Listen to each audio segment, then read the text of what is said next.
Greetings and salutations. Welcome back to another round at the Groggy Donkey. I am Jacob, the founder and editor-in-chief here at the Groggy Donkey, and I will be your DM tonight. I am joined by the wonderful stars of the Groggy Donkey. Please go ahead and introduce yourselves. Hi, I'm Morgan, and I play Vega, Black Numbra. Hi, I'm Matt, and I play Zarkan Oribos. Hi, I'm Talia. I play Astrid Hansley. Hi, I'm Kristen, and I play Harold. Just Harold.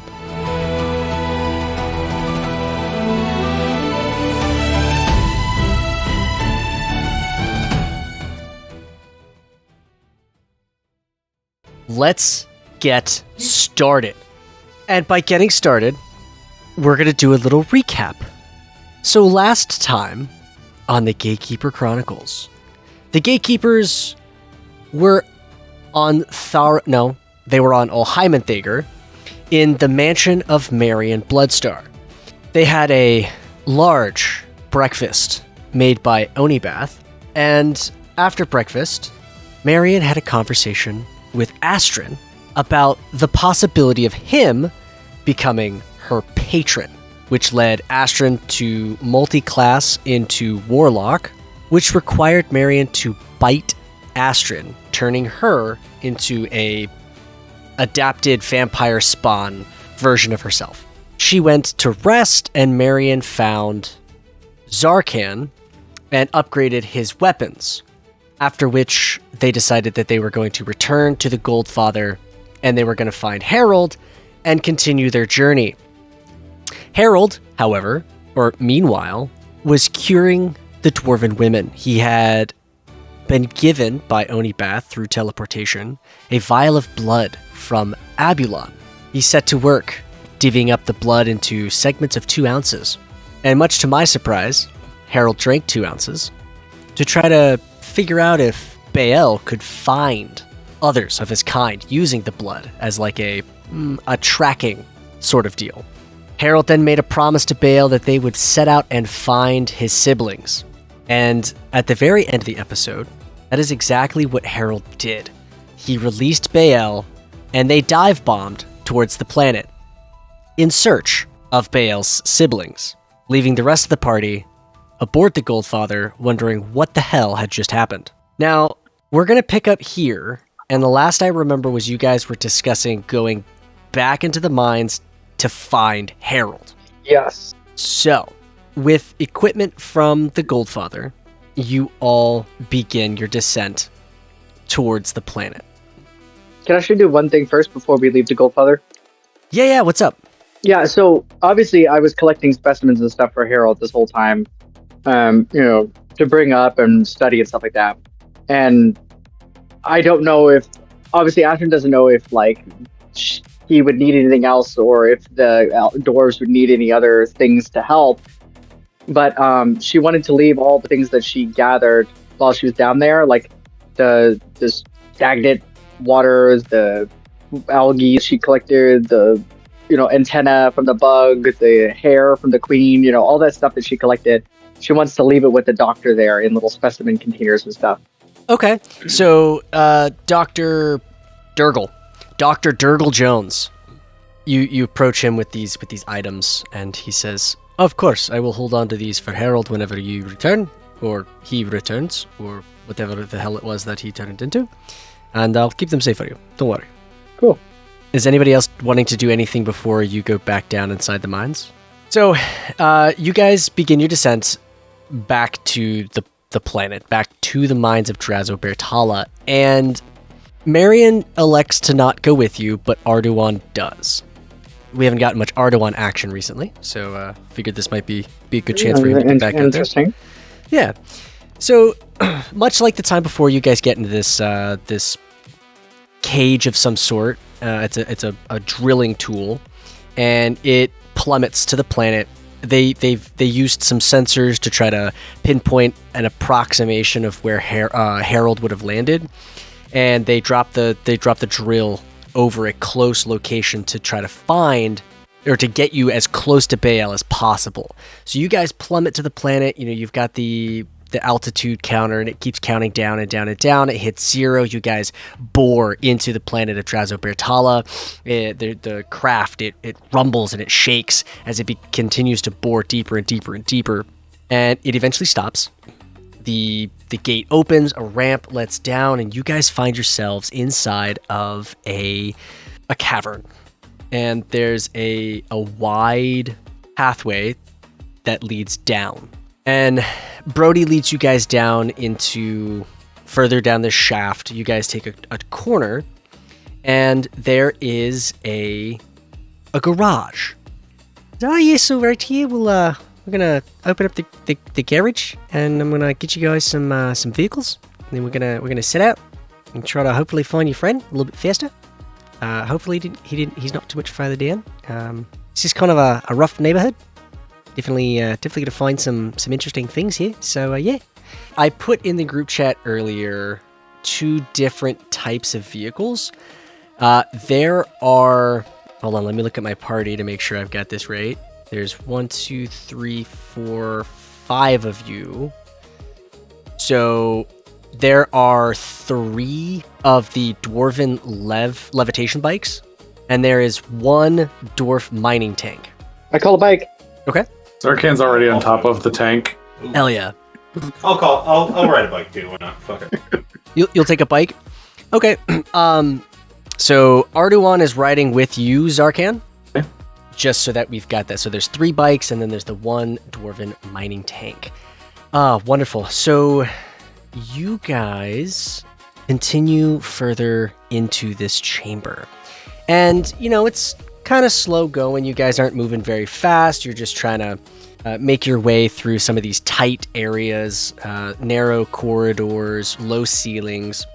And you pass through a tunnel-like opening, or like an arched opening, into a very wide, large cavern. It's got very high ceilings. It's kind of dug out in the bottom. And you notice that along the outside, there's like a ridge about 30 to 40 feet up. And then there's another 20 to 30 feet of clearance before it starts to hit the ceiling. There's stalactites and stalagmites. And you notice that there's some crystals along the edges of the space. And there's also some deposits of Zuvus gel. So that these kind of like an anthill, and then there's some liquid coming out of it. As you enter this space, you find a group of Moon Elves hooking equipment up to the Zuvus gel deposits to try to take this resource for themselves. What would you guys like to do? Ooh. Did they see us coming or hear us coming? They have not noticed you yet. Oh, okay. All right. Well, I will. Let's see. How many of them are there? There are 7 of them. 7. Okay, never mind. A little bit more than I want to. I think Astron wants to, at a safe distance, go into where they're at, but quietly go into where they're at. Mm-hmm. And try to see if maybe they're just pillaging it, or if they seem to be like they mean harm kind of thing. Like they're obviously they're not supposed to be there, but try to read what their intentions are. So the first thing I'm going to need from you is a stealth check. If you are you dismounting your bike? Yeah, I will dismount the bike. Okay, so you dismount your bike and you attempt to get closer. I'm going to need a stealth check from you. Oh no! The first roll, and I rolled a critical fail. Oh. You dismount, and as soon as you enter this space... Yeah. As soon as you enter this space, despite the machinery, the noise that's going on, all of the all of the Moon Elves turn around and look at you. I'm going to give you 1 action, which could include saying something, before we find out what happens. Okay. I will, stand up straight, because obviously I'm sneaking, so I'm probably, trying to be quiet and hush, or maybe a little hunched or whatever. But I'll stand up straight and, straighten my jacket a little bit, and then say, "You guys need any help?" In what language do you say this? Elven, of course. They're fellow elves. Okay, so You ask them if they need help, and you notice that one of the Moon Elves, a little bit taller than the rest, he steps forward, and he's wearing like heavy armor, and he's carrying a rifle. And he responds back to you, "Who are you?" I am just a traveler of the stars, and happened to find myself here. Heard of some commotion, so I thought I'd come see what it was. Be gone before we kill you. All right, I'll be on my way. Fair enough. Have a nice day. What are you doing? Where are you going? I am going to immediately turn around and go get back on my bike. Okay. Very productive.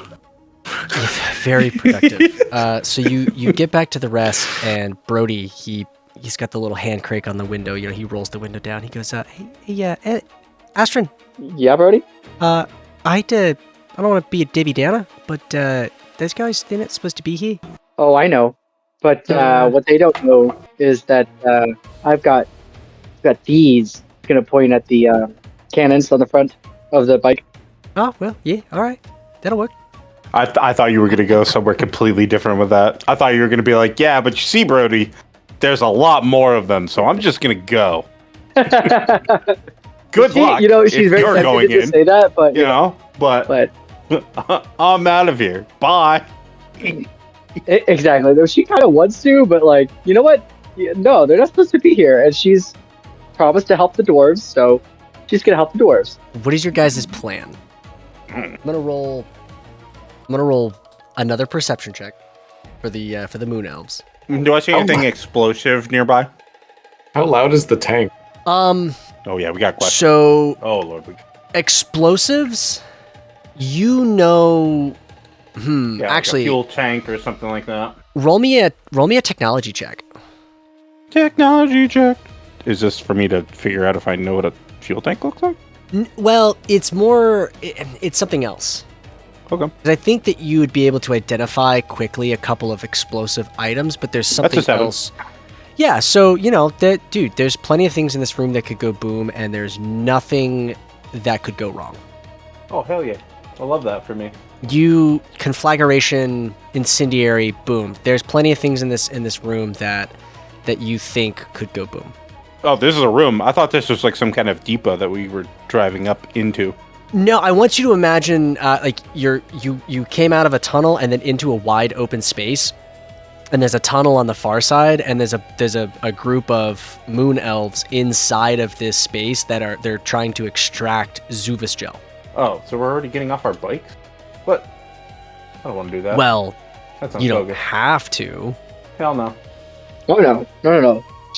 Astrid's like, they told me to get out of here or we'll kill you. That's, you know what? Them are fighting words. She's going to go get on her bike and just zoom right back over there. That's what she wants to do. So you guys are attacking? Yeah, sure, why not? Fuck Oh, yeah. Here. Okay. I got kids. Yeah. I'm going to blow them up. Okay. Stuff they don't need it. What I would like is I would love for everyone to go ahead and roll initiative. It's another freaking one. Your photo of Shigashaw 16 for a total of 20. I got an 8, which makes sense for a tank. You got a 16. You got an 8. Ashton, what did you get? 4. You got a 4. I'm gonna put. No, I got I rolled another I 1. didn't get 16. I got a 20, dude. You got a 20. Rolled another nat 1. I rolled a 16 plus my 4 initiative. Ah, very well. He's a 20. Okay, dope. Ashton got a 4. Okay. Brody is going to. Steel is heavier than feathers. Steel is heavier than feathers. So let's see. Brody is gonna. But what is the emotional weight compared to what you had to do to get those feathers from all those birds? Sam told me that one the other day, and I had to agree. She was very valid for that one. That's an excellent. It's a lot heavier. Yeah. Good. Tell me about it. Yeah, get them all out the doorway, and then we'll just line up the tank and the fucking bikes, and we'll just shoot the elves as they come out the door. That's dark. That's a good plan. That's a good plan. That's not Ambush. Like those little tower defense games. Go them back out. Go them out here. Okay, so first up in initiative, one of the drow is going to. What else? He's actually all of you are going to get one free action. Okay, this is a surprise round. All right. Well, since Astrid immediately ran back to her bike, she's gonna zoom up to the entrance and say, "All right, come get me," and then zoom back towards the others. So you're just gonna move forwards? No, I'm gonna zoom up, yell at them, like kind of like goad them, like, "Hey, come get me," and then zoom back around to where the others are. Because Okay. I mean, the bike has 100 feet of movement, so. Oh yeah. So you're goading them. Oh yeah, like, all right, you want to kill me? Come get me then. Okay, so you're trying to get them to come towards you. Yep. Gotcha. Okay, so I'm gonna have this first guy. He's gonna roll a wisdom saving throw. Yeah. So what he's gonna do is he hops on a Moon Elf variant of a levitation bike, and he is gonna zoom after you. But that will happen on his turn. What is everyone else doing? You guys get one free action. Wait, there are bikes. Are there bikes out here? Mm-hmm. Yeah, I start shooting the bikes and start blowing them up. Start shooting the bikes? Okay. You are on a bike. Hell Go yeah. ahead and target a bike, and you may make an attack against a bike. Yeah. I think I'm gonna attack the bike. Attack the guy who's getting on the bike. I think is probably the priority.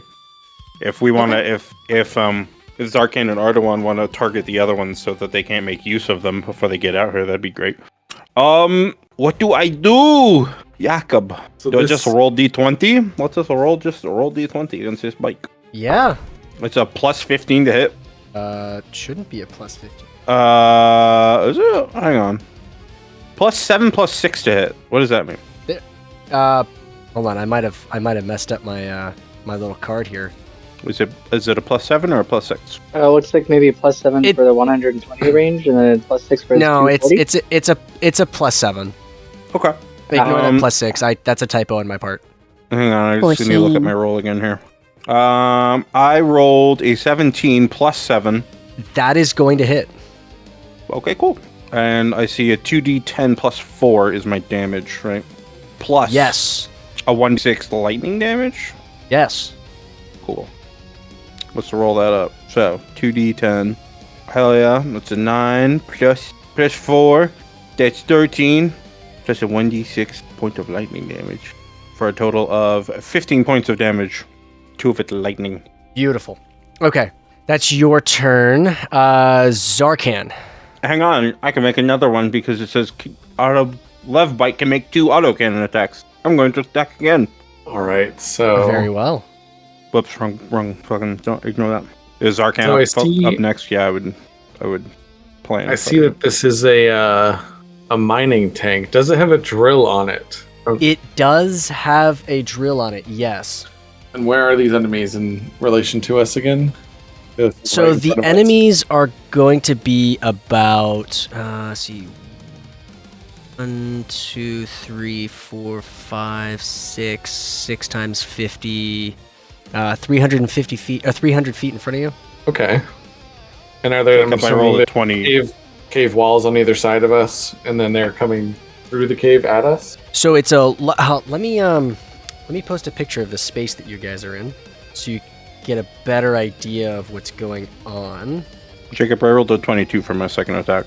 Okay, go ahead and roll your damage. That hits. So you guys are in that that big round chamber that is marked as Zuvus gel. What chamber? The picture hasn't come through yet. I just posted Total of 18 points of damage, including 1 lightning damage. total 18. Yeah. Okay. Damn, that's I made these things really powerful. It hasn't come through yet. You'll have to give it a second. But it's kind of like draw a circle or kind of an oval, and you guys are at one side of the oval, and 3/4 of the way up is where they are, Okay. Okay, my turn. and it's 300 feet away. Okay, my turn. I'm going to drive behind the tank and use it for cover. Okay, sweet. So you're behind the tank. Yeah. Well, depending if I'm allowed to do what I want to do, the tank might not be there for cover for very long. That's fine. I would like to flank them by going through the wall if it's got a drill on it. Ooh. So the space, I would love to see this happen. Unfortunately, it would take too much time for you to bore into the wall and then come out on the other side. Just because of how big this space is, you would be boring through 300 feet of rock, and then Yeah. having to come out. It would take too Okay. much time. There are a bunch of squishy dudes just up on the ridge. They're very squishy. So squishy. They are squishy. I'm letting you know Okay. that Up now. against the laser cannon, yeah. These laser cannon, I'm assuming, is like a tank cannon, and then the other weapon Yes. is like the support. I see. Disruptor ray. Okay. Yeah, let's fire that laser cannon up on the ridge. Is one of us driving and one of us doing the guns? Is that how the tank is working? So the way the tank works is you are driving and you are firing at the same time. Ardawan is just kind of your passenger. He's riding Okay. bitch. Yeah. Okay. I will say this. If you at some point wanted him to make a cannon attack on his turn, he can do that, but he also has the ability to cast spells on his I turn. see. So, but yeah, if you wanted to use your laser cannon, you'll have to move forward. We'll move forward then. Was it like 50 feet? You'll have to move forward, use your full movement of 75 feet in order to engage with your laser cannon. Okay, let's do that. Okay. For starters. And then there's 3 bikes, and then you notice that kind of tucked off to one side, there is a large tracked vehicle with a big tank on the back. Oh, let's get rid of those squishy dudes on the ridge, though. I don't like that they have an advantage. Okay. Advantageous. Sorry, my dogs are barking. No, you're good. Hold on to Sorry, I lost the image. There it is. Okay. Do I just roll a 20 for mine too? Yep, just roll a d20, and then yours is going to be looking at it, dwarf mining tank. It's going to be a +7 to your d20. Ooh, dang. 17 plus. Yeah, that'll hit. Yep. 17 plus 7, 24. Mhm. Damn. Let's see. For damage, plus 7 d6. Oh, it's I see it's several damage types. Yep, so it's going to be 2d8 plus 7 piercing damage, Okay. and then it's going to be 1d8 cold damage. Cold damage? This says fire damage right here. Oh, sorry, I looked at the wrong thing again. Hold on. 1d6 piercing and 3d8 fire. Yep, Okay. yeah, sorry, my bad. I was looking at the at a different stat block. Yes, 1d6 piercing and then 3d8 fire. So we got 6 for the piercing and then 3d8. Let's see. That's 8 total on the fire. All right, so Zarkan, describe to me how this moon elf dies. Oh, it's only one of them in particular. This one in particular. So the laser round itself tears him completely in half, sending each half flying, and then so much momentum from the shot, it hits the wall behind them as well, causing ejector to just fly everywhere. Nice. Hell yeah. You do have a second laser attack that you can make with your action. I want to shoot the ridge that they're standing on. Now that I see what the gun can do. Okay. Interesting. I like that. Yeah, go ahead and make a ranged attack. So just the same d20. Yeah, d20 plus 7. Okay, that's like a 17 again. Oh god. Okay, so the laser round comes out of the barrel and it impacts with the ridge just below 2 more of these moon elves. Go ahead, roll your damage for that. Okay, that's 6. Well, I got really lucky, and then 13 for damage of the fire. Okay. So we're gonna do. Then I need to make a roll because these dudes are falling more than 10 feet. They don't have my fancy boots. They do not. Oh god. Okay, so the laser impacts with the ridge and it erupts with fire and shrapnel. 2 of the moon elves are hit with this and are damaged quite badly from this attack, and then they tumble down the embankment and collide with rocks at the bottom and have breathed their last. Damn. We are going to start our initiative order, but before we officially start our initiative order, we're going to jump over to Harold. Or, excuse me, Bae'ell. Rar. Dinosaur. So, Bae'ell, you have impacted with the planet, and much like Noble 6 from Halo Reach, you land and just kind of limp it off, and you find yourself Badass. inside of a tunnel.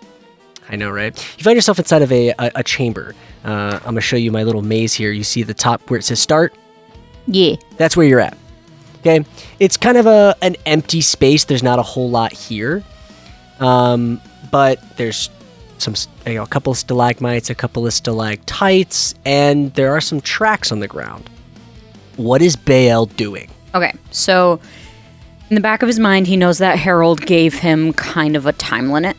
So he's not going to dilly-dally. He's just going to take off running. While he's running, he is going to be doing two things. First thing, he's going to be smelling the air, trying to sense out the blood. Okay. Second thing he's doing is he's going to be talking telepathically up to 120 feet as he's running. Okay, so I need two things from Bae'ell. The first thing I need from Bae'ell is I need we're going to call this a survival check. So it's going to be a d20 plus your wisdom modifier plus your proficiency. I would say that Bae'ell is probably proficient in tracking. It's going to be a gnarly fucking roll because she's probably going to roll a d20 or a natural 20. Didn't roll a natural 20, but it was close. Okay, 14 plus 7 plus 3, so 24. Okay. Yeah. All right. So with the 24, Bae'ell, you take off at a sprint, and your eyes are darting back and forth along the ground. You see these tracks, and you may not necessarily know what they are, but you can tell that these are insignificant creatures that you're looking at. You know, for the player, for you, Kristen, a couple of Ankeg tracks. You see some Kruthic tracks. You see a couple of other creatures. And then you find a set of tracks that is different. And it makes sense to Bae'ell that these are the tracks that you need to be following. So you take off and you come to a four-way intersection. And the tracks that you're looking for go to the left. So you take off towards the left, and you're speaking and trying to communicate telepathically. What would Bae'ell be saying? He would just be saying, Brethren, sense my blood and come to me. Roll, this is probably your worst stat, roll a persuasion check. So this would be just a d20 plus your charisma. nah, he's got charisma. Oh, does he? Oh, really? yeah, he's charismatic as fuck. All right. 19 plus 7. 26. Okay. Now, I need one final roll from you. I need a Hit me with d6. D6? Yep, I need a d6. 6. Oh, interesting. Oh no, the DM said interesting. Rocks fall and we all die. Boy. That's the worst thing any DM can ever say, Yeah, right? pretty much. Huh. Interesting. Or, I'm all or alone. similarly, Yes. Yeah. Are you sure? Are you sure? Or wait, you sit in the throne? Of course, I sit in the throne. Yeah. So that's a long story. I'll have to tell it to you guys later. Okay. So you are making your way down this hallway, and you're running. The sound of your feet crunching against the rocks, and you come to a stop. Up ahead of you, the tunnel opens up into a chamber. It's a grotto. And in the grotto, columns, stalactites, stalagmites, the whole nine.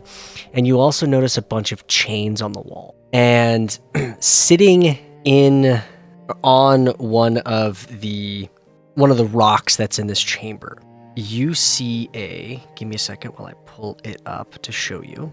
You see a fey elf-ish woman with long purple hair wearing armor. And she is sitting on the rock, facing away from you. Does he sense that this is brethren? Roll an insight check. 21. You aren't sure. oh boy.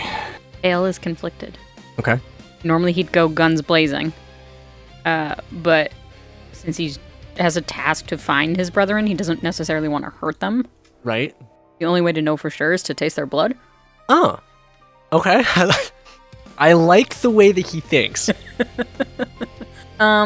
He's gonna speak telepathically and he's just gonna say, Name. The elf woman stands up and turns around. Big eyes. A little startled.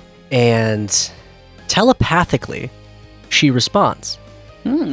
It's rude to ask someone's name when you haven't introduced yourself. You've come into my home. Who are you? This planet is not your home. Well, it has been for quite a while. Until anybody tells me otherwise, it will remain so. I asked a question. Roll a persuasion check. so on his stat block, I can't see what would persuasion fall under.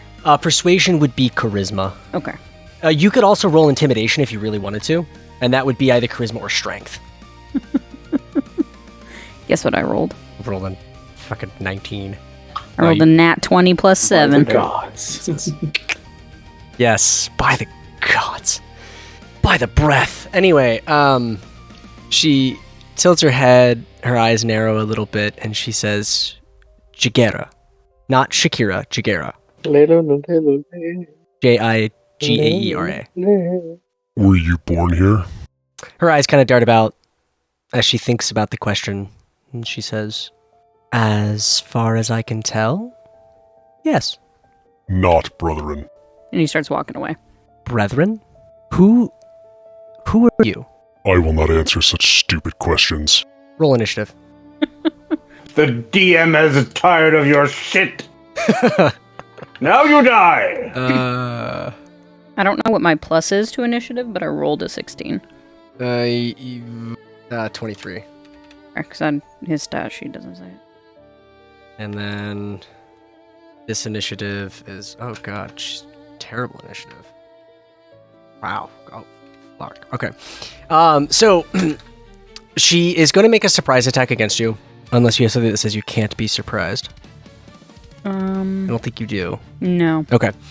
So you watch as chains animate, and they fly towards her, and she is going to make a chain attack against you. She has 4 chains, and so she is going to make 6 attacks against you. The first one's a 17. Nope. 24. Yep. 21. Yep. That one misses, and the last one also misses. These chains rip around your body. You are going to take 27 points of damage, and I need you to make a strength check. Nat 20 plus 7. Okay, you are not restrained or grappled. It is now up to the top of initiative, which is your turn. How dare you? And he's going to make 2 unarmed strikes. Go for it. So it's an 18 plus 13. That'll hit. And the second one is a 19 plus 13. That will also hit. Okay, sweet. First one does 25 points of damage. Holy balls. Second one does 29 points of damage. Okay. Know your place, weakling. Did she bleed? Yes. Is he able to, poop a finger on the ground and lick it?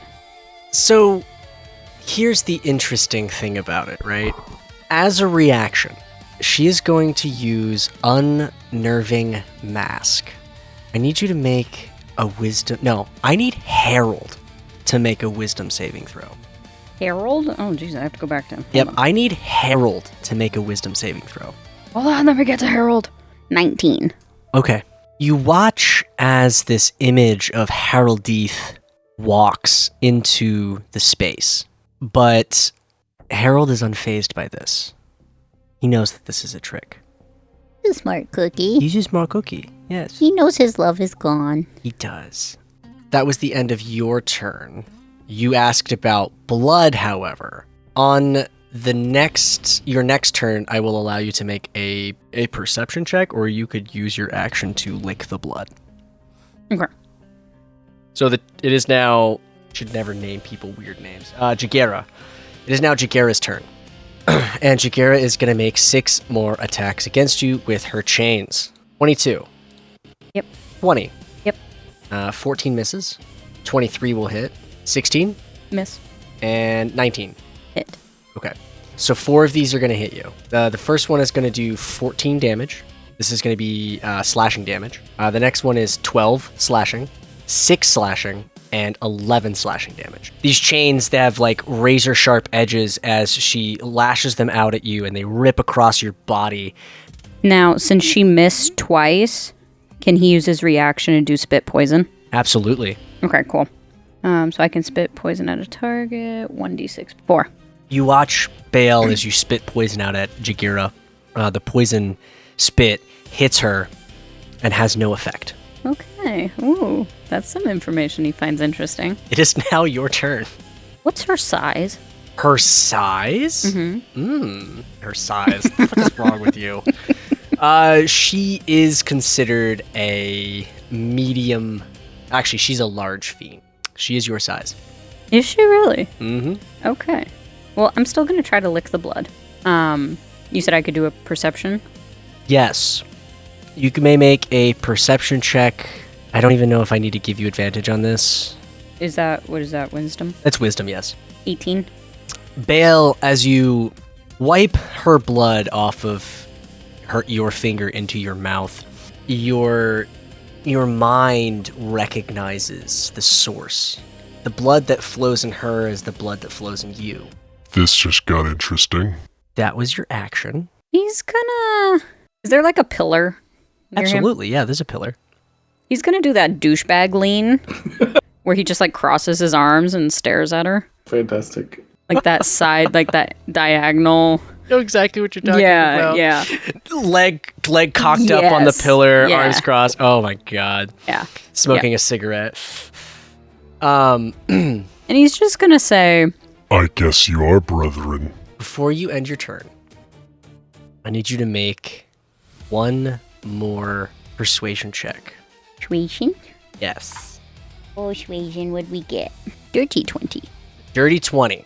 Jageara pauses for a moment and cocks her head. She takes one of her chains that has your blood on it and she licks it. Yeah, you lick that. God, what's wrong with you? Yeah.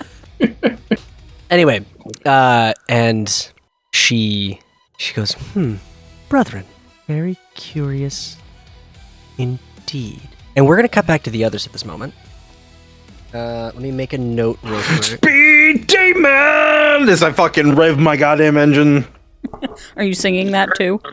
Oh, yeah, guys, Yeah, what's this no, What's this I'm not. battle montage No, music? but I think the radio. Go Speed Vega. I think the go, radio go, is going on. Vega. Speed Vega! Go Speed Vega. Oh, yes, I love it. Oh, It's the next song I write. the Lunar Elves are coming out. We should destroy their vehicles before they get a chance to get into them. Oh! Hop in the Millennium 5. All right, so top of initiative, Aha! it is My forward-facing laser cannons are destroying them. Oh!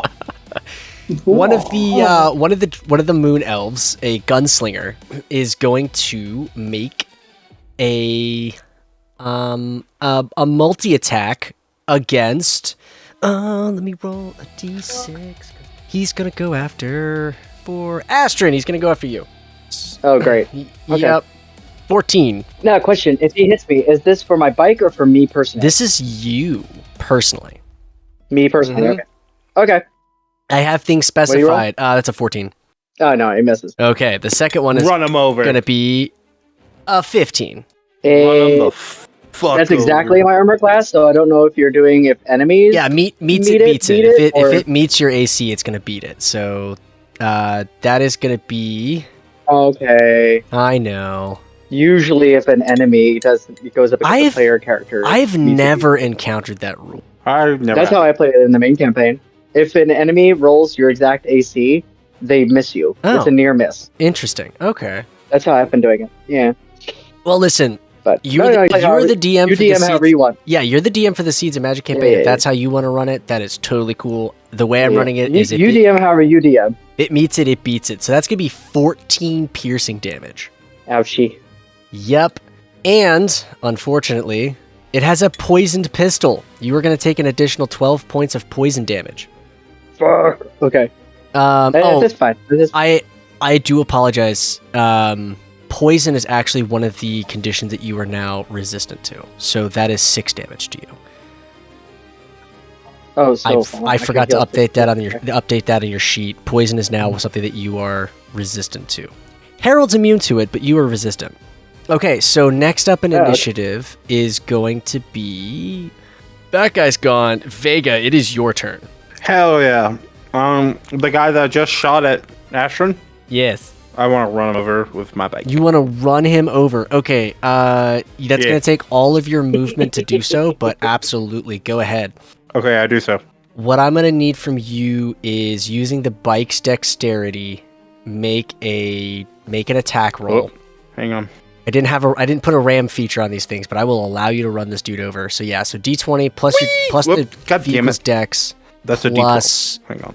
What's your proficiency? 3? 4? In what? For Vega. Oh, my proficiency? Yeah, it should be 4. Shit. Yeah, probably. Okay, here we go. Go, D20, go, go, go. Wow, I rolled a 19 for a total of 23. Plus my proficiency on top of that? Well, you hit this guy. Yeah, I think I hit this guy. That'd be a 27 total, by the way. Okay, dope. Oh my god. So yeah, you careen into this guy. And I'm going to say that the bike is going to take 4 points of bludgeoning damage as you careen into this guy, but he is going to take let's call it 2d10. Whee! No, let's call it 3d10. Whee! That's a lot. You hit a guy at 100 feet per 6 seconds with That's a total of heavy 18 points of damage. Bludgeoning damage. Yeah. Ouchie. Is this considered one attack? Is he prone? That would be considered one attack, yeah. You technically would have Great! To make a second player attack. action as a dry eye. Yes. I'm going to get him wood. Just pull my short sword out, ram him with the bike, then slide up with my sword. Hell yeah. Not afford my diamond sword. There we go. Whoops, sorry, hang on. First I need to hit the guy. I'm counting my chickens before they hatch. Yeah, that was my damage. Yep. Okay, 19 to hit. A 19 will hit. Okay, do we just want to use that damage roll? Yeah, that was 10, right? So you slash out with your sword cane of the Revolving Snow Clan, and you get him for 10 damage as you cut deep into his gut. Hell yeah. Let's see, you're still mounted, so that should be the end of your turn. You use movement and both of your actions. I just do you have any bonus actions that you want to take? Any personal player bonus actions? Ooh. A buff or something? Ooh. Oh man, no, I don't think so. Okay. I don't think I can. I can't. That's gonna cast, bring us. I can't cast a cantrip as a bonus action, can I? I think the cantrip would have to say bonus action. If it says, yeah, if the cantrip says bonus action, then yeah. Oh man, let's take a look, real quick. Cantrip. No. One action. Okay. So is that all for your turn? Yeah, that's it. Okay, so up next is Brody. Brody is going to zoom forward on his little lev bike. He's going to be like, oh yeah, you get the fuck out of my mind. And he's going to take 2 attacks against one of these. Actually, he's going to take an attack against the big dude. But that's going to be a... so he fires at the big guy. And his first shot goes too wide and misses. His second attack, though, does hit. +4, so 19 damage of laser fire to this big Moon Elf warrior guy. Up next in initiative is the big Moon Elf warrior guy, and he is going to look at the others, and he's going to hiss in Undercommon. Do any of you speak Undercommon? I think I do. Hold on. I don't. Never mind. Okay. He hisses a command in Undercommon, and then he hops on his own little bike and zips off. Up next in initiative is another one of the gunslingers. He also is going to hop on a. The elite warrior is going to get into the tanker and begin to zoom away. The gunslinger is going to get on a bike and begin to zoom away. It is Ardawan's turn next, but he technically is going to be following Zarkan. So we'll say that Zarkan, it is your turn up next in initiative. Ardawan use his turn to do a cannon shot? Ardawan can use his turn to make a cannon shot. Because if they're hopping on their bikes and they're starting to get away, Zarkan just like yells to Ardawan, like, hop on the gun and take out that tanker before it gets away. Oh boy, here goes. And he's going to take a shot. Oh, and it hits.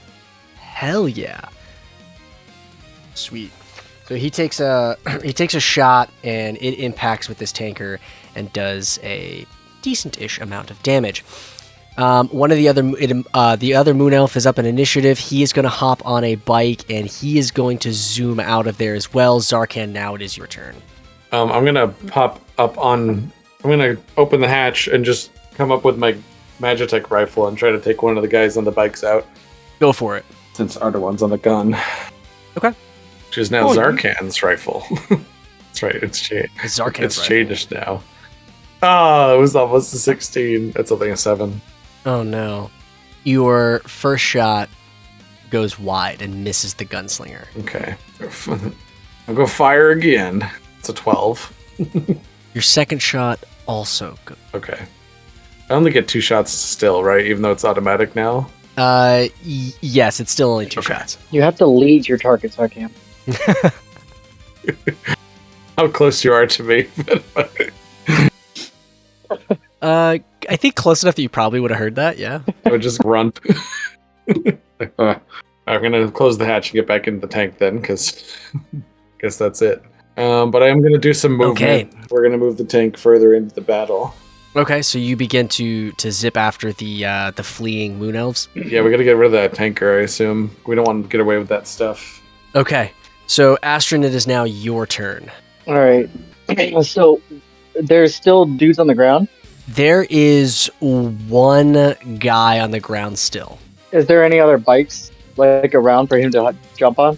There is one bike left. Okay, I'm just trying to think if I should go after the dude on the bike or if I should go just destroy this guy's hopes and dreams. And how far away is the dude on the bike? The big guy? So the big warrior dude who told you he was going to kill you is in the tanker, and he began to move away. Alright, well, Zarkan's taking the tanker. So, you know what? I'll chase after the dude on the bike. Okay, the guy that's on the ground going towards his bike, or The other guy that the other two that are on their bikes already? Yeah. We'll do a whole Luke on Endor type. Okay. Yeah. Yep, perfect. So- All right. You're going after him? Yeah, I'm gonna shoot at one of them. Hold on, I'm gonna bring up the stat block for the bike. D20 plus 7 Yeah, D20 plus 7. for the first More shot. sensitivity. it's Whatever. What's 16 plus 7? 16 plus 7, so 23 to hit. One of the guys. That'll hit. Okay. And then what's the damage for that? Yep. It's 2d10 plus should 4. be- Check. Yes. So that's 9 plus 4, so 13 for the first one. And then I'm going to go ahead and shoot the can. 14 Yep, for I'm gonna- the first Yep, one? and I'm going to go ahead and shoot the cannon at the second guy. So I'm going to shoot one at one guy, shoot one at the other guy. Okay. And then it's D20 plus 7. Oh, okay, that's a 19 plus 7, so that definitely hits. That'll so hit. 2d10. Oh, I forgot to roll the 6 for the last one. Hold on. Forgot to roll the d6 for the last one. So that's plus the 4 for the last damage. Okay. Yeah, for the d6 piercing. And then the damage for the second guy is going to be, so what is that? 14 plus 4, so 18, and then my d6 plus 1, so 19 total. Wonderful. So you fire out from your bike. These two blasts, they go in different directions. One hits one guy, the other hits the other guy. And is that all for your turn? I mean, how close am I to them? Did you move on your turn? Well, I moved up closer to them. Just so I can close the distance a little bit. Yeah, they're probably like 50 feet away. Okay. Yeah, I will. I guess if I used all my movement to get up to close the distance, then I have no other movement. So no, I don't have anything else to do.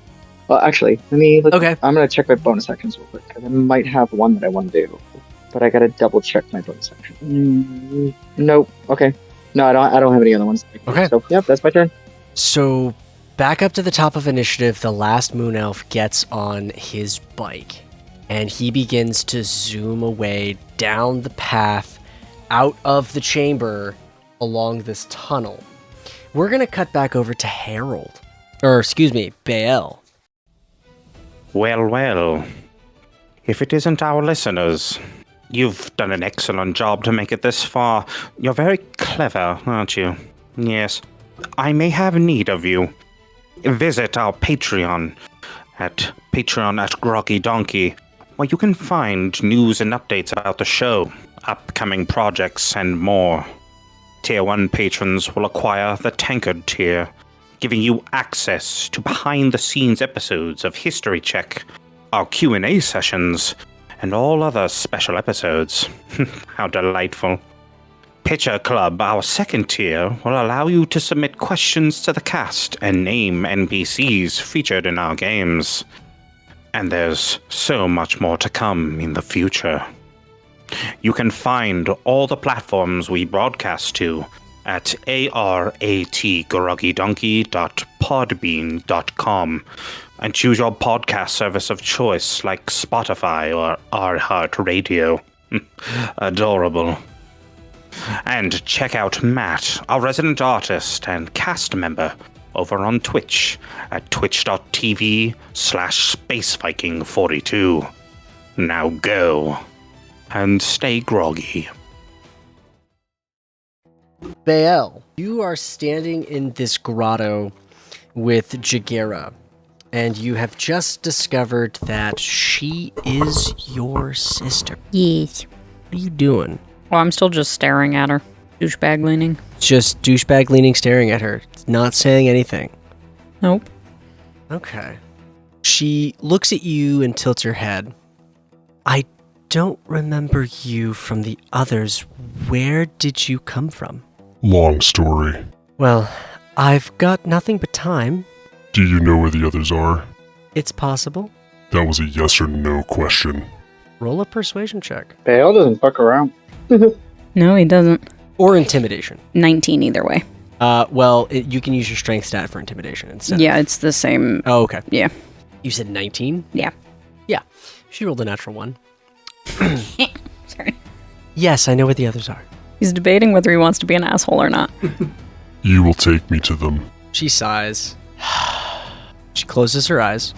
And you sense a magical energy come off of her. She is speaking telepathically, but not to you. Roll a 1d4. 2. 2? Okay. What else are you saying to her in this moment? I don't know. Or is he just still douchebag leaning? No, he's pushed off the wall now when she did that magic voodoo shit. Okay. Because he's probably not seen with his own eyes. I mean, he's seen through Harold, but he hasn't seen that kind of magic with his own eyes. Okay. So he's intrigued. He's going to ask her. Are we all powerful? Yes. Some more than others. I mean, if I had to guess, I would say Anthon is the most powerful. Anthon. What are the others? There's Casilosan, Pamarion, Kreshma, and Neamon. I guess you want to know my name.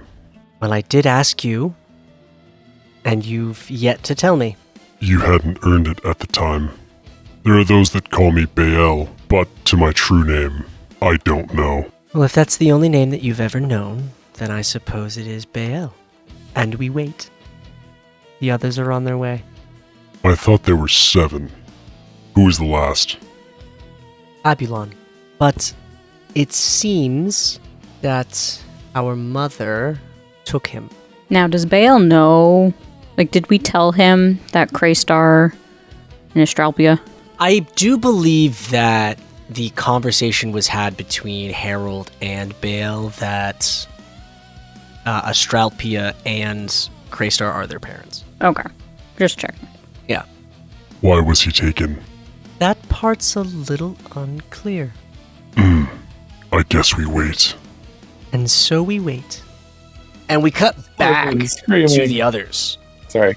All of the Moon Elves have gotten off on their vehicles and they have begun to zip down the hallway. So, looking at the map that I sent you guys, that round chamber that's kind of towards the bottom that's marked as Zuvis Gel, that's the combat area that you guys were in just now. There is to the northwest, there's a tunnel that leads out, and that is the pathway that they have traveled to get out of here. Are you guys giving chase? Absolutely. Yes.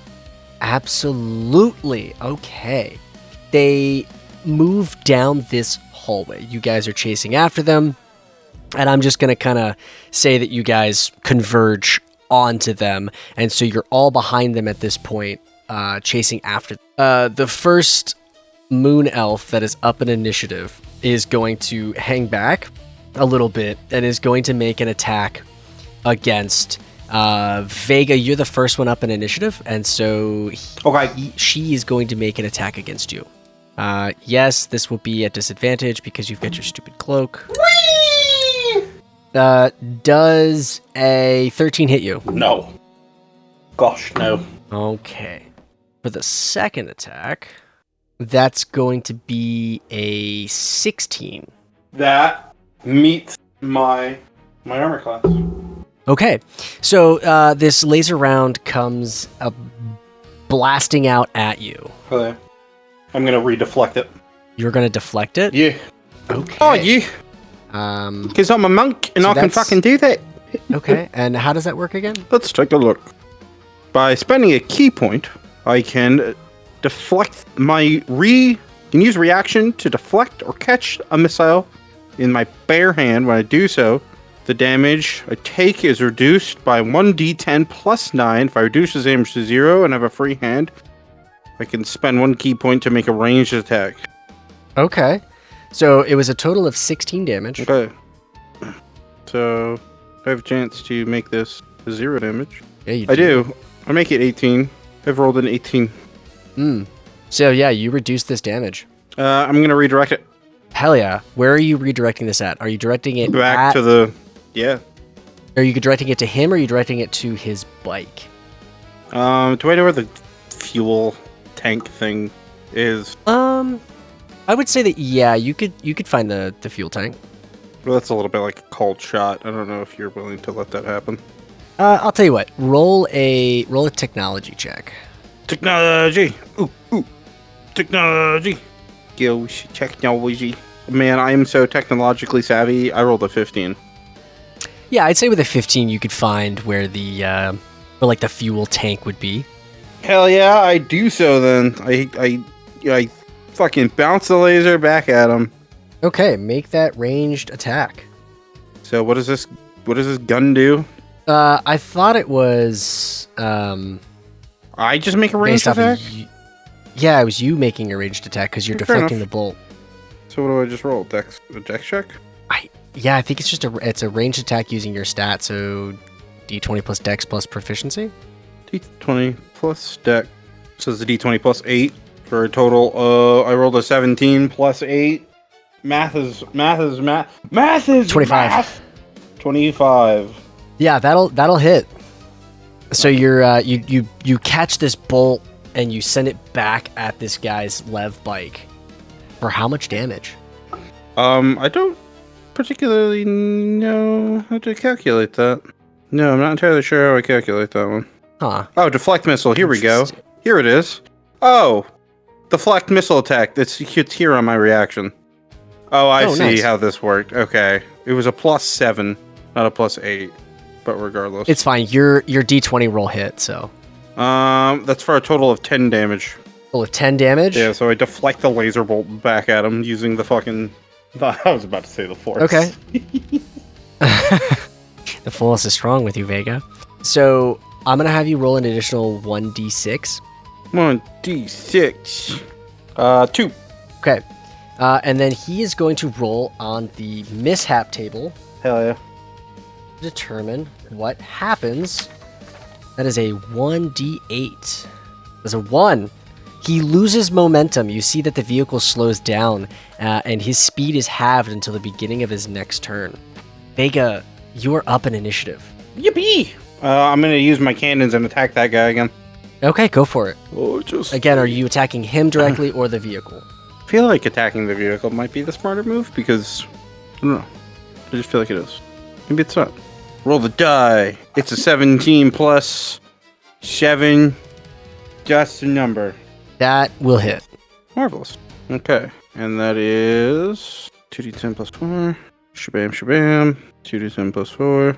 13 plus 4. That is 17 plus a 1d6 lightning. That's 24 points of damage on that first attack. Pew! So you Fire! watch as your blast comes out of your cannon, and it hits this guy's this girl's bike, and the bike erupts. Oh, top I there. need you to roll an additional. She's got proximity mines on her thing, so they're gonna detonate. We're gonna call that 4d10. 4d10. Okay. Holy shit. Let's go. Whee! Oh, that's big numbers. Oh no, that was gonna be really big number. Damn. 14. Okay. So you watch as this moon elf flies off the bike after this explosion and careens with the wall of the cavern that you guys are in, and bone crunching, all that sort of deal. And the bike is destroyed, and so is the moon elf. We're gonna move on to, it is Brody's turn now. Brody is going to, using his dwarven bike, gonna move up, and he is going to make an attack against the tanker. Oh, nice. So yeah, they both hit. One of them is a critical success, so that's gonna be, oh god, this is gonna be a lot.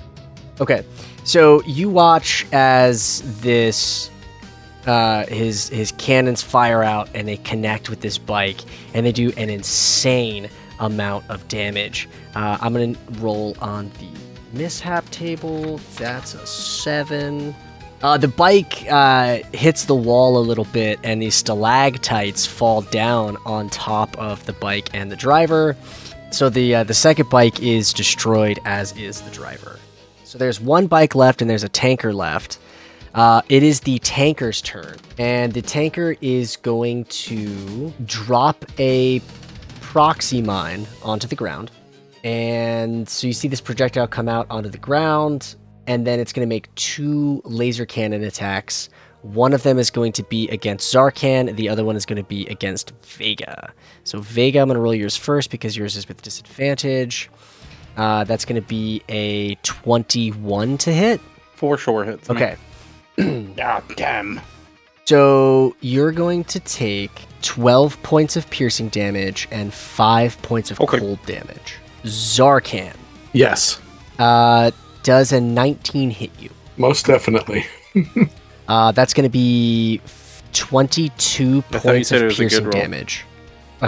It's a good roll for me. Bad for you. Okay. And 3 points of cold damage. That's bad, Jake. I don't know if you understand the difference between those 2 words, but bad is how I would describe that. As a player, I'm fine, but Zarkan's screwed. Oh no! This guy is dead. So it is now. Oh goodness. Yeah, the tank is now at. Let me think. I should write this down somewhere. 25. How much damage was it again? Thank you. Give me a second while I look at the game log. So 18. Okay. Yeah, 18 points of damage. So the tank has 57 points left. Okay. We're gonna go to Arduan. Okay. So Arduan uses his action to make a perception check, and he looks at you, Zarkan, and says, there's a mine on the ground. We should avoid that. And so whenever it comes time for your turn, whenever you get to that area, you can bypass. You'll have advantage on your dexterity saving throw to avoid the mine. Okay, perfect. That will bring us up to the other Moon Elf on his bike. That Moon Elf is also going to drop a proxy mine, and then he is going to make a laser attack against Astrid. Bring it. That's going to be a 21 to hit, Ouch. and that's going to be 13 points of Okay. piercing damage and 3 cold damage. This is at your bike, not you. Let me specify Oh, that. Mike, not me? Bike, not you. Okay, hold on. Let me re-put those health points back on. Sorry, I forgot to specify that. Alright. I don't have my notebook right in front of me, but I will keep mental note of that. Okay. So it's 16... 16 Yeah, okay, 16 total. Gotcha. Yep. Alright, gotcha. Zarkan, it is your turn. Sorry, my mic was muted. Okay. Gonna continue pursuing the tanker, but yeah, avoiding the mine. Yes, you can. Okay. As I'm pursuing the tanker, can I fire the laser cannon at him? Absolutely. Which is... It's only a 15. Unfortunately, your laser cannon shot goes wide. Let's see, I'm gonna have to fire again then. Do I get two firings with that as well, or is it just my main character's gun? No, you get two with that as well. So I fired again. That's 18. An 18 will hit. Perfect. 4 piercing damage and then 3 d8s for the fire. Oh, only 8 damage on that one. So your laser cannon fires out. The first one misses. The second one makes contact, and fire erupts on the deck of it. That's all for your turn. That guy's dead. Astrid, Yes. your turn. So the two guys that were originally in front of me, they're dead, right? Yes, there is still one Moon Elf on a bike, and then there's the tanker. Okay, are they behind me or in front of me? They're in front of you. Alright, well, I will get as close as I can without accidentally hurting myself in the blast. Okay. And I will, I guess, shoot at... Let's do the... How's the tanker looking? The tanker's looking pretty good. It's taking some damage, but it's still looking pretty good. Alright, I'll shoot at the tanker. Okay, so you have moved up. Before you make your attack, I need you to make a dexterity saving throw using the dex stats of the bike. Okay. Let me go into the thing so I can see my stats. Okay, so +6. Okay, so d20 +6. So 8 + 6, so 14. Okay. Unfortunately, you fail. You go too close to the no. You go too close to the proxy mine, and it detonates. You are going to take. Me or my bike? So the bike is going to take. Oh God, I rolled terrible. 2 points of fire damage and 4 points of force damage. Okay. You are going to take. Then how much do I take? You're going to take 2 points of force and 1 point of fire damage. 3 total. Now, I also need you to roll a d8. D8. Yep. It is a 3. Okay. When the blast goes off, it knocks some rocks loose. I need you, Astrid, to make me a Constitution saving throw as a pocket of radiation bursts out. Poop. Okay. Ooh, a 22. Beautiful. Rolled So a 19. you succeed. So that means you are going to take 3 points of radiant damage. Radiation damage? Radiation damage, yep. Okay. 3 points. Gotcha. Okay. Okay. Back up to the beginning of initiative. That dude's dead. That dude's dead. And we're going to cut back over to Bae'ell. Bae'ell, you are in this clearing with Jagira. A few moments pass, and you begin to hear a shuffling. Many large creatures are moving towards you. The first one that comes into the clearing is this large creature. It's almost centaur-like. It's got the lower half of a horse, but with this very long, wicked, what's that term for like a tail that can move and grasp things? Anyway, this tail is long and prehensile tail. it looks like a prehensile tail. Like it's not just one that swishes. It looks like it can be used for things. He's got these really long arms with these wicked claws. His face is kind of horse-like, but with these wicked teeth and these horns that come out of his head. The next one that you see is a bit more bug-like, and he's got, horns, he's got 4 arms, 2 legs, and like I said, just very bug-like in appearance. He is also large. The next one that you see is a dragon-like, draconid-like creature. Double-jointed legs, wings on its back. He's got a fin on the back of his head, and then these 2 horns that come down the side of his face, and he's carrying 2 swords. The next one that you see is horrific. I don't even know how to begin to explain this thing. It's pale white, thin, of skeletal-like face, but grotesque and elongated. It's got almost like fly-like wings, 6 of them on its back, and this long skeletal-like tail with these sharp ridges and this stinger at the end. And the last one that you see is bestial in nature.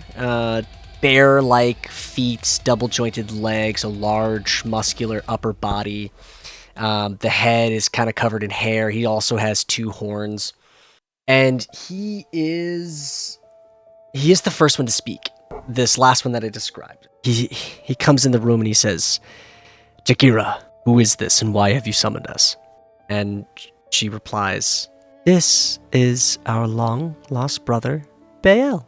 The last creature that I described, the bear-like one, turns and looks at you, Bae'ell, and he looks you up and down, kind of sizes you for a moment, and then kind of scoffs, but says, "I am Naaman."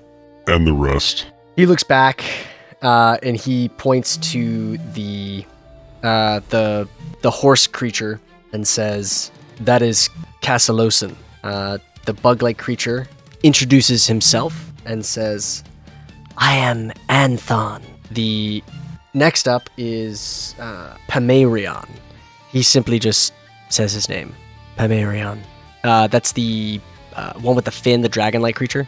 And then the white, spindly creature with the skeletal-like body. She looks you up and down and, "Kreshma, Bae'ell, why have you come?" Before I answer that, just clarification. Yes. 2 girls, rest are boys? Yes. Okay, cool. Yeah. Jagira. Abulon was a boy too? Yes. Abulon was a thing. Abulon. Abulon was a it. Was a it, yeah. What was it Matt called him? A devil puppy? Devil puppy. Yeah, the devil puppy. Okay, sorry. What was the question? Why have you come? Curiosity. Anthon chirps up. Curiosity is dangerous. Nothing is dangerous to me. Oh, I quite like this one. Which one did Jagira say was the strongest out of all of them? Anthon, and then also mentioned Kreshma. Okay, sorry, just make a note.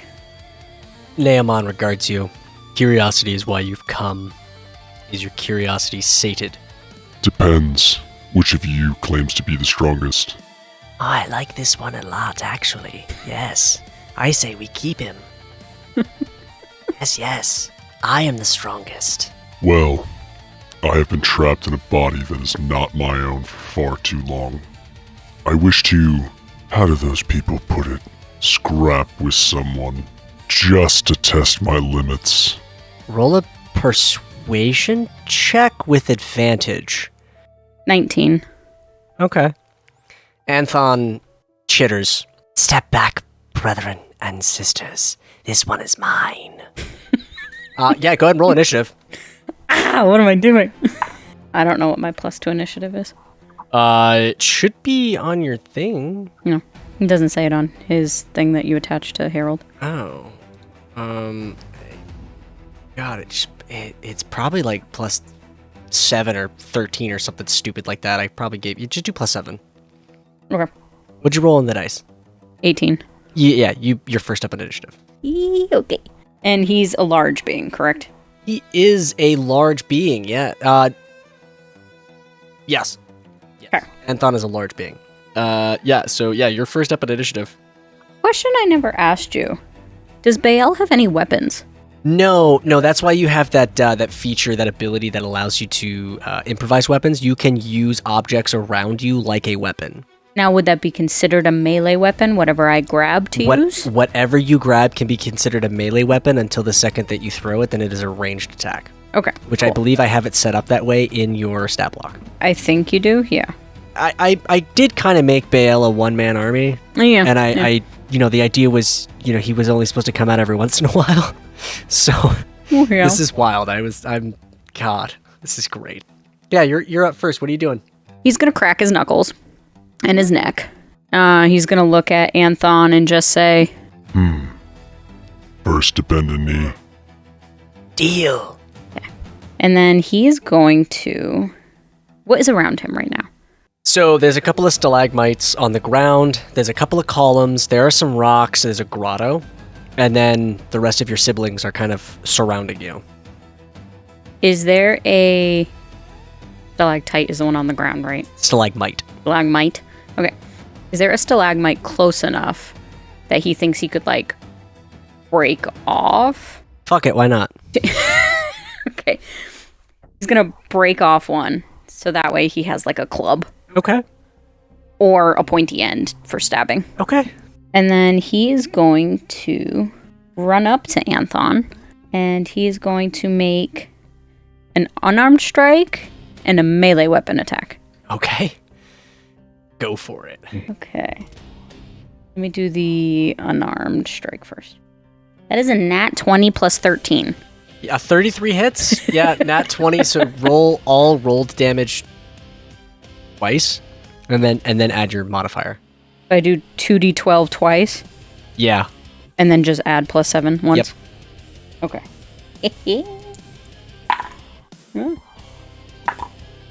49. Oh, Jesus Christ. And that was just one attack. And now he's gonna do his improvised weapon, I guess you would call it. Okay. 16 plus 13. Yeah, that hits. Okay. That's 9 plus 7. 16. 16, yeah. Okay. That all for your turn? As a bonus action, I'm gonna teleport about 30 feet away. 30 feet away from him? Yeah. Okay. Well, no. You know what? He's just gonna stay right there. He ain't a little bitch. Okay. So Anthon, as a bonus action, is going to double check how this wording is. Yeah, so he's going to run up and he's going to kind of turn sideways. And as a bonus action, he's going to place wall. And you see these two large, a shell-like carapace that's attached to the back of his body, comes out and implants in the ground. And he is implanting it in your space. I need you to make me a dexterity saving throw. 14, 15, 16, 17, 18, 19, 20. Dirty 20. Okay. You succeed. So you are going to take 6 points of bludgeoning damage. And then you decide which side of the wall you are pushed to. Are you pushed away from it? Are you pushed to the left or the right? Left. Gonna go left? Okay. So then Anthon is going to turn around and he is going to make 2 claw attacks against you and 1 spear attack. It's a 24 to hit. Yep. Okay. And that's going to be another 24 to hit. So his 2 claws rake across your body, dealing a total of 40 points of slashing damage. And then he reaches out with his spear, and that is going to be an 11. So that misses you. He's gonna spit at him. Okay, go ahead and take your reaction. Don't you have to roll the hit? Just says, as a reaction, if a creature misses with an attack against Bae'ell, he can expend his reaction to spit poison. Oh, okay. That's a 6. Like a space marine. Yeah, okay, so he is resistant to that, so he takes half damage. And it is now your turn. Oh, You hit it with a melee attack, didn't you? Twice, yes? One was an unarmed strike, one was a melee weapon. Okay. So you are going to take an additional 6 points of piercing damage because of his spiky hide. You touched him and his spikes pierce you. What was the...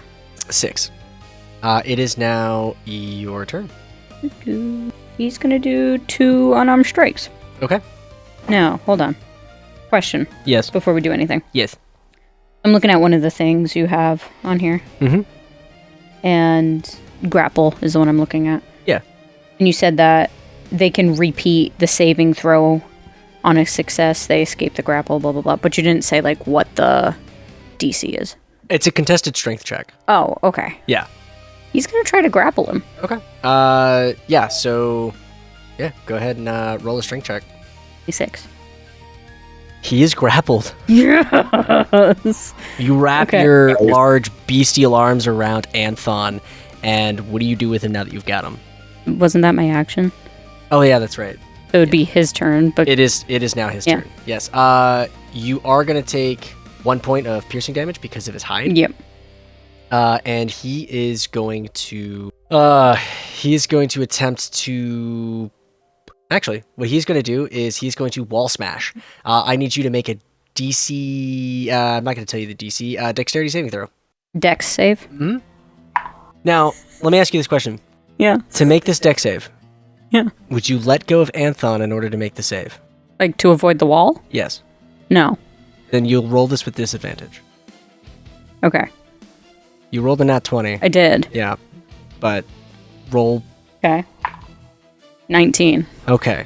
But let me add... No, you don't need to. Okay. You are going to take 13? Yeah, 13 bludgeoning damage as the walls that he placed in the ground and close around the both of you and then open back up. Does he take damage from that? He does not, actually.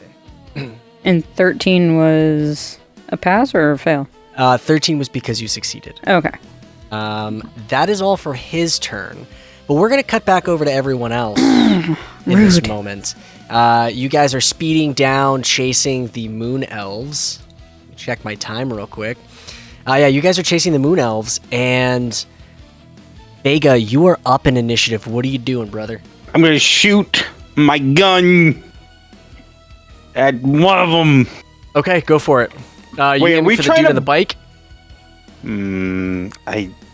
The little gremlin in me wants to blow up the tanker, but I won't. I mean, I go won't. for Yeah, it. let's go for the guy on the bike. Okay, Go for the guy on the bike. Let's do the bike. Let's do the bike guy. do it up, brother. Hell yeah. Okay, we're gonna do a little tacky. Oh, where's my dice? Oh, there we go. Oh, still on HP management. Right. Let's go nat 20. Come on. I definitely did not get a nat 20. 16. A 16 will hit. Hang on. Yep. Okay, cool. Hell yeah, that's a 6. So that's a total of 10 plus a d6 for a total of 15 with 5 points of lightning damage. Nice. Okay. Let's go again, unless you want to roll. No. You want to roll on the thing? Actually, yeah, Or he no? did take enough damage. Let me roll in that up to you. mishap table. Good catch. No. Good catch. He rolled a 7. What was that, 7? Oh, yeah. He bumps into the wall, and stalactites fall on top of him. And that's going to be 3d6 Hell yeah. I piercing fucking- damage. So the Please tell me bike that is going to kills him. take 8 points of damage. Yeah. Okay, cool. And then he is going to take... Die. himself. Okay, yeah, make that second attack. Oh shit, yeah. Alright, here we go. Come on, big money, big money. Wow, that's really not so good. 13? That unfortunately does not hit. Your shot goes Shit. wide. Damn it. I'm gonna cruise off. I'm gonna just fucking zoom by like I'm fucking cool. Yeah, just Cool. fucking You buzz them real fast.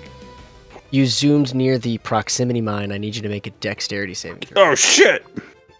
Hell yeah. That's a 25. Okay, that is a success. So that's gonna be there it is. 2d10 and Wait, can I see where these proc mines are? you would need to have rolled a perception. You saw them drop the proxy mines, but you would have needed to roll a perception check in order to see them. Oh, I see. And that's something you. Yep. Don't worry, they'll drop more proxy mines. Oh, great. Yeah. Yeah. So that's going to be 3 points of fire damage and 10 points of force damage. Oh wait, you succeeded, so that's 5 points of force damage and 2 points of fire damage. This is to my bike or is this to me? That's to your bike, and you will take Oh, well then, shit. you will take 3 points of force damage. Okay. Very good. Are you doing anything else in your turn? Any bonus actions? No. Okay. Brody is up. Brody is going Not yet. to. He's going to make 2 attacks against this bike as well, and those attacks are a 20 and a 17, which will hit. Yeah, they will. Okay, so two hits. So that's going to be 4d10 and 2d6. 37. Guys, you're not going to believe this. That is exactly how many hit points that this bike had left. So Brody zooms up and he takes 2 shots at this last little Lev bike, and the two laser blasts connect with the back of it. It explodes, and so does the guy driving it, as he takes a bunch of force damage, a bunch of fire damage, and impacts with the ground, and he is no longer with us. All that is left is the Moon Elf tanker, and the Moon Elf tanker is going to make 2 laser cannon attacks. One of them at Zarkan, at the tank that you are in. Okie dokie. That's a 14. That does not hit you. Oh my goodness. And he's also going to take one at Brody. And with a natural 1, his shot goes wide. That is going to bring us up to Ardawan's turn. Zarkan, are you giving him orders? He should focus on driving the tank. Okay, so then that brings us up to your turn. Okay. Well, we're going to take some more shots with the laser cannon at the tanker then. Are you sure you don't want to do the big gun? Oh, I thought that was the smaller gun. Hold on, let me check. The dwarf mining tank has the disruptor ray on it. Oh, I've not tried that yet. What's this button do? Ah! Oh, yeah, so you press that one and it makes a really big boom. Pretty nice. You use it once and it has a cooldown time. So next time you try to use it, you might have to roll a d6 and see if it recharges. And is that a 20 to roll 20 for Yep, hit that'll for that as well? Actually, no. So that emits a blast of energy at a target within range in a 60-foot cone. So you speed up within 60 feet of this thing, and it needs to make a DC Constitution saving throw. Okay, yeah. Let me roll that juicy d20. Yeah, with a natural 2, it fails. Oh, damn. So then go ahead and roll that chunk of damage that it's going to take. So 1d10 of psychic damage, 2d6 lightning, and 3d6 force. 1d10, 2d6. Oh, and 3d6. Much better. Holy shit. So it's 3, 2, and 15. 3, 2, and 15? Yeah. Vehicles that fail to save will make a roll on the complications table. And you said 17? That was the other one? 15 for the last one. 15, got it. 15 okay. force damage. Yes. So he rolled on the complications table, and a bunch of stalactites, he rolled into a pocket of radiation and took some damage as well. He himself also took some damage. And yeah, so Yeah. that's Zarkan's turn. Actually, you can make a laser cannon attack as well on your turn. Yeah, let's do it. Let's press the other button too. Pressing all the buttons. No, never mind. it's Unfortunately, that shot goes wide. Your disruptor ray kind of jostled you a little bit, and you were unable to make that second shot. Astrid, it is your turn. You're zooming down. There's just the tanker left. What are you doing? All right, how close is he? I would say that the tanker is probably within 75 feet of you. All right, so he's within range. I'm going to First of all, would my insightful fighting would that count for this if I'm using the bike? Sure, I don't see why not. Okay. So I want. What does your insightful fighting give you again? I have to do an insight check, and they have to roll a deception check. And if I succeed, then I can use my sneak attack. Okay. And you're trying to do it against the vehicle itself? Well, that's why I was asking you. I would say yes, because you can't see he failed. So I would with the natural 3, you succeed because you can't see him, the actual driver, Right. but you can see the vehicle. So I would say if you're trying to insight the vehicle, you could do that. Okay. Yeah, because it just says a creature. It doesn't really say anything else. But like, I don't know if you wanted me to. If I don't know if that was anything that you would allow. Actually, if not, then I can. Actually, I'm gonna say no because. Okay. 1, I don't think you'd get a lot from insightful fighting, and 2, it says creature, so you can't insight a vehicle. Okay. Yeah. So. Okay. However, I can probably eye for detail then and see if I can try to maybe check for like a weak, not a weak spot, but like a vulnerable point. Okay. What does this give you? As a bonus action, I can make either a perception check or an investigation check to just, well, it says to uncover or decipher clues, but technically, I guess, looking for a weak spot. I'll say yeah. Why not? So, not very good at investigation, but it doesn't really... My perception wouldn't necessarily go for this. I rolled a 15. Okay. And you're looking for vulnerabilities or weaknesses of any kind? Like just a vantage point, like something to shoot at that might be like a weakness on the thing. So there is a vent port about 2 meters across on the top side. It's no bigger than a womp rat, and I was just about to say use the pole swoop. No, I'm kidding. But right. no, seriously, yeah, you see a little spot that you could target. I'll give you advantage on your next attack. All right, so D20. Bakunk. There's first roll, which was a natural 1. Okay. And then second roll, and then an 18. Sweet. I'm so glad you gave me advantage. All right. Yes. So 18 plus 7 is 18 will hit. Or 1. Alrighty, and that's 5. Okay, and then that's 2d10 plus the 4, so that's 13, and then plus the d6 is a 3, so that's 16 total for the first hit or the first shot, and then the second one would be without hit. Yep, without advantage, straight roll. So I rolled a 19, so 19 plus 7. 26 will hit. So, oops, I forgot to roll a second d10. So a 7 and a 7, so 14, and then plus the 6, a 1. Okay. Oh, actually, that would be 14 plus 4, so 18 plus the 1, so 19 total. So you dealt enough damage to this guy. He needs to make a roll on the mishap table. Hell yes.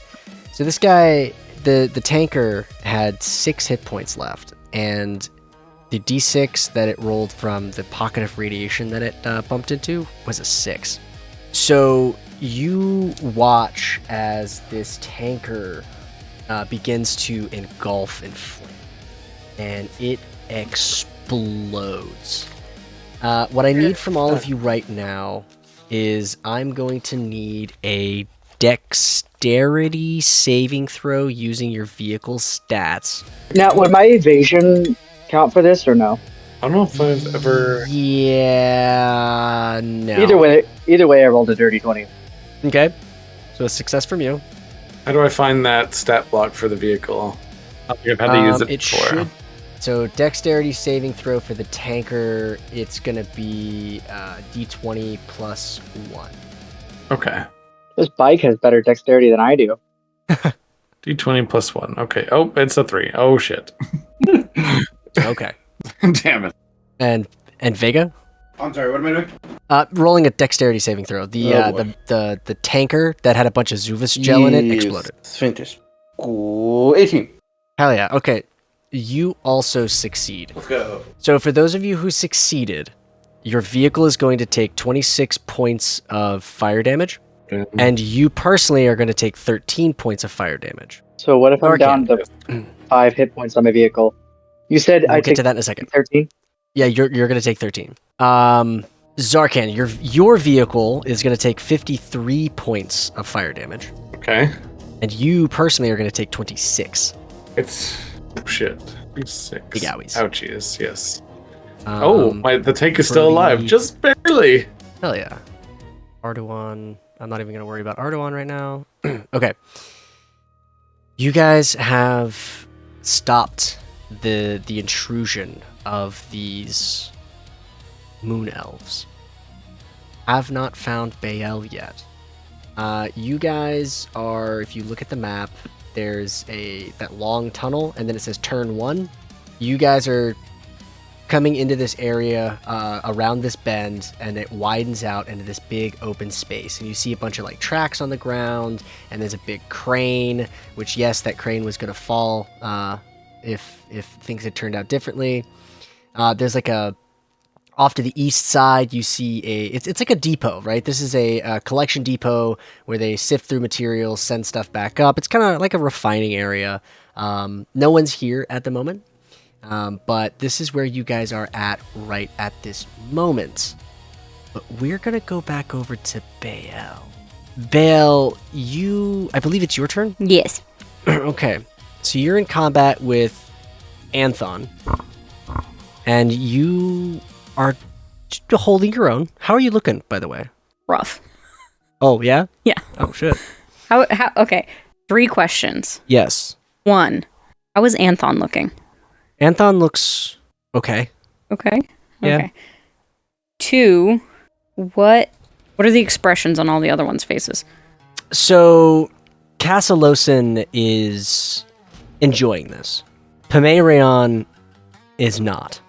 Kreshma, Now, when you say not enjoying this, does he look angry? Does he look anxious? he just doesn't like it. Roll an insight check. 23. He looks like he doesn't like the fact that you all are fighting, and he'd rather not see that happen. Kreshma just has a wicked grin on her face. You can't tell if she enjoys this or doesn't enjoy this or thinks it's stupid. Naamon is observing, but there does seem to be his posture does seem like he wants to stop this. And then Jagira is classic anime cute elf style, just like nervous, standing in the background, not sure what the fuck to do. I mean, you kicked her ass pretty good, pretty quickly, so yeah, this could go either way. Okay, and then 3rd question. Can you describe Anthon's appearance again? Anthon is very bug-like. Let me pull up a picture for you. Yeah, I need to know, like, appendages. Okay, so 2 big arms and then, like, 2 little... Yep, 2 big arms and then 2 little arms. Okay. Oh god, I know what's happening. So, since Anthon is grappled, Bae'ell is going to attempt to rend him. So it's a strength check. Yep. So I just roll, like, a normal strength. Roll a strength check. 23. How does Bae'ell rip this arm off? He's going to look at Anthon, like, make intense eye contact. He's going to say... This is the most fun I've had in a while. Buckle up. And he just grabs an arm and rips it off. And then he's going to use said arm to make an improvised weapon attack. Okay. So there's spikes on this arm, correct? There are. He's going to take the spikes and bash it into Anthon's face. Okay, so go ahead, roll the hit. 18 plus 13. That'll hit. So roll your damage for that. 9, 10, 11, 12, 13, 14, 15, 16. Okay. And then I need you to roll an additional d8. 7. Okay. So, you rip this arm off of Anthon, and you beat him with it. And he begins to fall, and then tries to catch himself. I'm going to roll a strength saving throw for him.